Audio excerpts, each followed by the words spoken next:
PSR Apple TV వీక్షకులకి స్వాగతం. నా పేరు బిఎన్ శర్మ. నేను టీవీ ఆర్టిస్ట్ అండి. 2 నెలల క్రితం ప్రారంభించబడిన పిఎస్ఆర్ యాపిల్ టీవీ మనకి రోజు ఎన్నో వినూత్న కార్యక్రమాలు అందిస్తూ మనందరినీ కూడా ఆనందింపజేస్తోంది. ఈ కార్యక్రమ నిర్వాహకులు డాక్టర్ ప్రసాద్ అల్లంరాజు గారు ఈ విషయంలో ఎంతో అభినందనీయులు. వినోదాత్మకంగా, సందేశాత్మకంగా, మెడికల్ మరియు సాంస్కృతిక పరంగా, ముఖ్యంగా పాలిటిక్స్ పరంగా ఇలా రోజుకొక కార్యక్రమం వాళ్ళు తయారు చేసి మనకు అందిస్తున్నందుకు నిజంగా చాలా సంతోషం. అదేవిధంగా ప్రారంభించిన కొద్ది కాలంలోనే ఎంతోమంది సబ్స్క్రైబ్స్ని పొంది ఎన్నో వీక్షణల్ని ఈ ఛానల్ రికార్డ్ చేసుకుంది.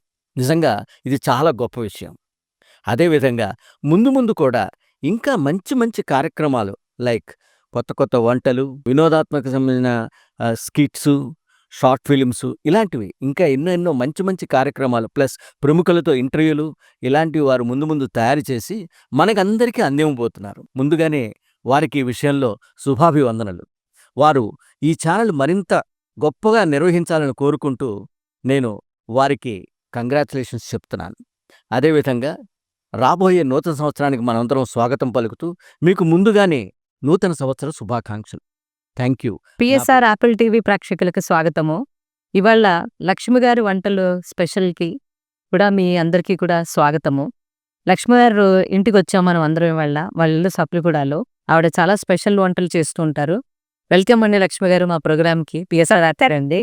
మీరు ఇవాళ మా ప్రేక్షకులకి ఏం స్పెషల్ చేసి చూపిద్దాం అనుకుంటున్నారండి? కూడారాయి పాయసం చేస్తున్నానండి. కూడారాయి పాయసం అండి. మేడం అసలు ఎప్పుడు వెళ్ళలేదు, ఏంటి స్పెషల్ దీనికి? అంటే ఇప్పుడు ధనుర్మాసం కదండి, అందుకని ఇది ధనుర్మాసంలో 27th డే ఈ కూడారాయి పాయసం చేస్తారండి. ఇది చాలా విశిష్టమైనది ఇది. సో ఈ పాయసం భక్తులు చాలా శ్రద్ధగా తింటారనమాట ఇది. అవునా అండి? ఓ వెరీ గుడ్ అండి. దీనికి కావాల్సిన పదార్థాలు ఏంటి మేడం? దీనికి కావాల్సింది పాలండి. పాలు, దీనికి నేను 1 లీటర్ పాలు తీసుకున్నాను. 1 కప్పు రైస్ తీసుకున్నాను. ఒక 2 కప్స్ బెల్లము, కోవా ఒక 100 గ్రామ్స్, తర్వాత నెయ్యి అండి. దీనికి ముఖ్యమైనది నెయ్యి. దీనికి ఎంత నెయ్యి వేస్తే అంత ఇదనమాట. తర్వాత దీనికి జీడిపప్పు, కిస్మిస్, బాదాము, యాలకుల పొడి. తర్వాత ఇది స్పెషల్ అండి, దీన్ని తీర్థం పౌడర్ అంటారు.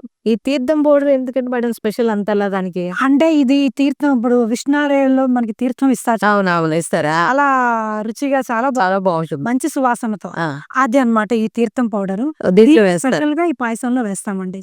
ఇదంతా కూడా 1 కప్పు రైస్ కి మీరు చెప్పిన క్వాంటిటీస్ అన్ని వేసి కూడారే రైస్ స్వామివారికి చేసి ప్రసాదం కింద చేసి పెడతారు. అవునండి. మొదలు పెడదామండి. తప్పకుండానండి. ముందు బాండి పెట్టుకుందామండి.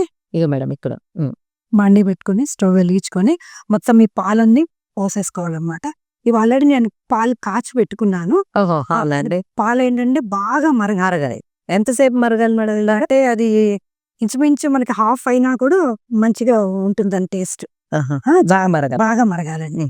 ఇంకా ఏమేమి మీకు బాగా చేస్తుంటారండి? ఇది ఒకటైతే స్పెషల్ ధనుర్మాసం మీరు నేను విన్నది ఏంటంటే మీరు తిరుపాయి చదువుతారని, లలితా సహస్రనామము, సౌందర్యహరి ఇవన్నీ చదువుతారు. మనం స్వామివారికి కావాల్సిన ప్రసాదం చేస్తాం కాబట్టి అది మరిగే లోపల కొంచెం ధనుర్మాసం గురించి కూడా చెప్పండి మేడం, సో దట్ మా ప్రేక్షకులందరికీ కూడా తెలుస్తుంది. అది చెప్పండి. అదేనండి, ధనుర్మాసము ప్రసాదాలు ఏమేం చేస్తారు కూడా చెప్పండి. గోదాదేవి అమ్మవారు అందరికీ తెలిసిందే. ఆండాళ్ళు ఆవిడ 30 పాసురాలు రచించి శ్రీరంగనాథుడి మీద 30 రోజులు 30 పాసురాలు ఆవిడ వాటిని పాడతారనమాట. వాటిని తిరుప్పావై అంటారు. ఇప్పుడు ఈ వైష్ణవాలయాలు అన్నిట్లో కూడా మీకు సుప్రభాతం బదులు ఈ తిరుప్పావైనే పొద్దున్న చేస్తారండి, పూజ చేస్తారు. ఇది ఈ 30 రోజులు కూడా మనకి రకరకాల ప్రసాదాలు. ఏమేం ప్రసాదాలు చేస్తారు? కట్టి పొంగలి, దద్దోజనము ఎక్కువ ప్రాశస్త్యం అండి అది. తర్వాత ఈ కూడారి ప్రసాదం ఏంటంటే 27వ రోజు చేస్తారండి. ఇది 27వ తారీఖు. 27వ రోజు ఏంటంటే ఆవిడ 21 పాసురం నుంచి 29వ పాసురం దాకా ఆవిడ శ్రీకృష్ణుని వర్ణించారటండి గోదాదేవి. సో వర్ణించినందుకు ఆవిడ ఏంటంటే 27వ రోజున ఆవిడ కృష్ణుని వర్ణిస్తూ ఈ ప్రసాదాన్ని నాకు ఆయనతో కలిసి తినే అదృష్టాన్ని నాకు స్వామి నువ్వు ప్రసాదించు అంటే ఏంటంటే దీనిలో నెయ్యి చాలా విపరీతంగా వాడతారండి.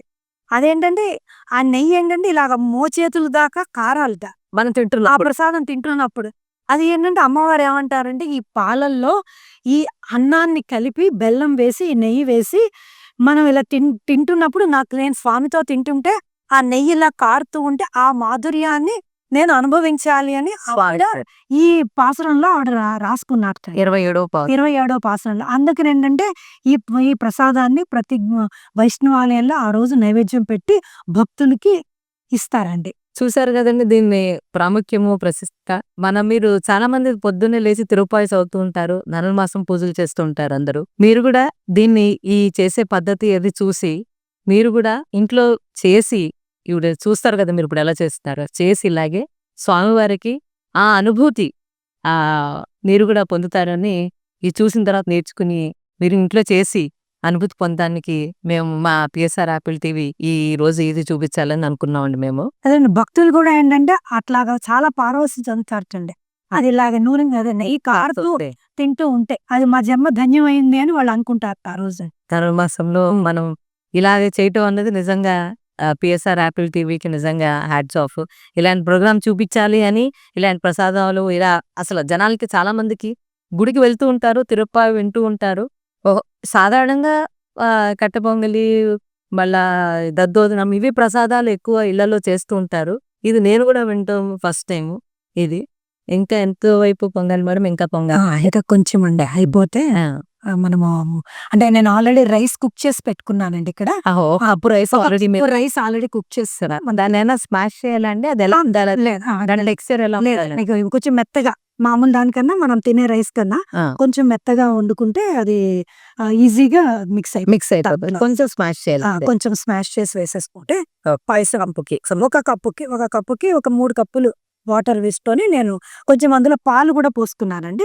వండుతున్నప్పుడు పాలు నీళ్లు కలిపి నేను దీన్ని రైస్ యాలకులు అలాంటివి ఏం వేయలేదు. ఇప్పుడు ఏం వేయలేదు, తర్వాత మనం వేసేస్తాం లాస్ట్ లో వేసుకుంటాము. పాలు పొంగుతున్నాయి, మనం దీంట్లో రైస్ వేసేసుకుందాము. దీన్ని ఏంటంటే మనం అడుగంటకుండా కలుపుకుంటూ ఉండాలండి. అడుగంటకుండా, అడుగంటితే ప్రసాద రుచి పాడైపోతుంది. ఇంకా బాగా అదే అయిపోతుందిలేండి. ఇప్పుడు చూడండి ఇక ఇట్లా దగ్గరికి అయింది కదా. అవును మేడం, దగ్గరికి అయ్యింది కదా. ఇప్పుడు మనం ఏం చేయాలంటే దీంట్లో మనం నెయ్యి వేసుకోవాలండి. దీంట్లో నెయ్యి వేసుకోవాలి. చెప్పాను కదా నెయ్యి చాలా ఇంపార్టెంట్ దీనికి నెయ్యి ఎన్ని స్పూన్ల అంటే నేను ఒక కప్పు తీసుకున్నాను, ఒక కప్పు నెయ్యి తీసుకున్నాను. ఇక నెయ్యి ఇట్లా మెల్ట్ అవుతుంది కదా. ఇప్పుడు మనం ఏం చేద్దామంటే ఈ బాండీలో కొంచెం నెయ్యి వేసుకొని ఇది అవుతూ ఉంటుంది కదా. ఇక్కడ ఇప్పుడు దీంట్లో ఏంటంటే మనము ఈ కోవాని మనం వేసుకోవాలండి. వెంటనే వేసేయచ్చు, వేసిన వెంటనే నెయ్యి వేసిన వెంటనే కోవా వేసేసుకోవచ్చు. వేసుకుంటే ఏంటంటే మనకి ఇది దగ్గర పడుతుంది, ఇంకా చిక్కగా అవుతుంది పాయసం. ఇది అవుతూ ఉంటుందండి. ఈ లోపు మనం ఇక్కడ ఇవి మనం తీసుకుందాము, ఇవి వేయించుకుందాం. బాదాము తర్వాత జీడిపప్పు, కిస్మిస్. ఇంకా మనం కావాలంటే వేసుకోవచ్చండి డ్రై ఫ్రూట్స్. ఏ డ్రై ఫ్రూట్స్ అయినా వేసుకోవచ్చు, వేసుకోవచ్చు, మనకి బాగుంటుంది దీంట్లో. ఇది ఇంకా బాగా చిక్కగా అయిపోవాలి, ఇంకా దగ్గరికి అయిపోవాలి. ఈ లోపు వేగుతూ ఉంటాయి కదా. బాదం వేగిందండి, వేసేస్తున్నాను. జీడిపప్పు కూడా. ఇప్పుడు ఏం వేస్తున్నారు? అదే ఇప్పుడండి కొంచెం స్టవ్ ఆఫ్ చేశాను, ఆఫ్ చేసి బెల్లం వేస్తున్నాను. ఈ బెల్లము ఎందుకు అంటే ఆఫ్ చేయడానికి విరిగిపోతుందని? అవునండి, మళ్ళీ విరిగిపోతుంది ఒక్కొక్కసారి బెల్లం సరిగా లేకపోతే. అందుకని దీనికి పెప్పర బెల్లం వేసాను. ఓకే, చూడండి ఇట్లా చిక్కగా వచ్చేస్తుంది పాయసం.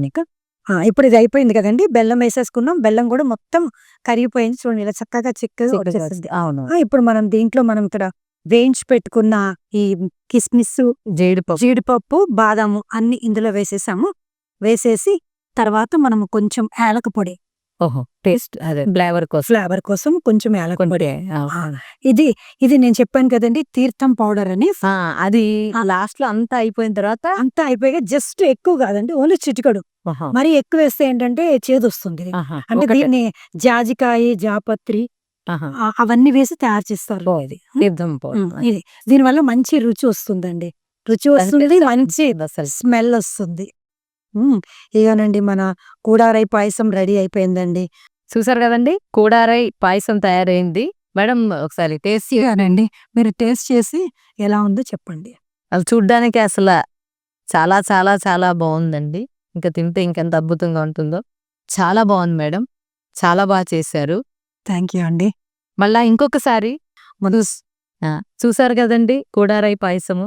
మీరు కూడా ఈ ధనుర్మాసంలో 27వ రోజు చేసి స్వామివారికి ప్రసాదం కింద పెట్టి ఆయన్ని ఆశీస్సులు పొందాలని పిఎస్ఆర్ యాపిల్ టీవీ ప్రేక్షకులందరినీ కోరుకుంటూ, మళ్ళా వారం ఇంకొక వంటతోటి మీ ముందుకు, లక్ష్మీ వంటలు మీ ముందుకు వస్తుంది. Bye bye. I want you to know